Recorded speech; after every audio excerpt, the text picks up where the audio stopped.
बरोबर आहे. काल रात्री DP पथकाने पेट्रोलिंग करत जात असताना एक इसम संशयितरित्या फिरताना आढळून आला. त्याचं नाव सूरज उर्फ चिंदी सीताराम हेडाऊ राहणार मिलिंद नगर झोपडपट्टी कलकत्ता लाईन पाचपावली. हा साधारण 1 वर्षापासून पोलीस स्टेशन पाचपावली तर्फे नागपूर सिटी आणि ग्रामीणमधून सुद्धा हद्दपार करण्यात आला होता. तर साधारण तुमसर भंडारा येथे हद्दपार करण्यात आलं होतं 1 वर्षापासून. मात्र तो रात्री संशयितरित्या आढळून आल्याने त्याला ताब्यात घेऊन पुढची कारवाई करत आहे.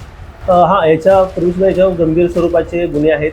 शरीरावरीलचे गुन्हे भरपूर आहेत त्याच्यावर. 307 असू दे, 425चे, 326चे भरपूर गुन्हे दाखल आहेत त्याच्यावर.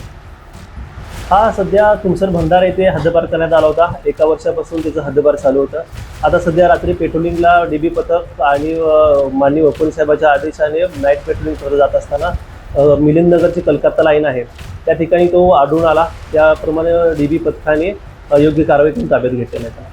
माननीय वकील साहेबांच्या आदेशाने रात्री DB पथकाचे पोलीस हवालदार राजेश कोकाटे, त्याचप्रमाणे पवन भटकर, त्याचबरोबर त्याचे ओमप्रकाश गुर्डे, शंकर आडगे आणि मनोज हे कारवाईमध्ये सहभागी होते. त्याचं पूर्ण नाव सूरज उर्फ चिंदी सीताराम हेडाऊ. तो मिलिंद नगर झोपडपट्टी कलकत्ता लाईन पाचपावली इथे सध्याचा राहणार आहे.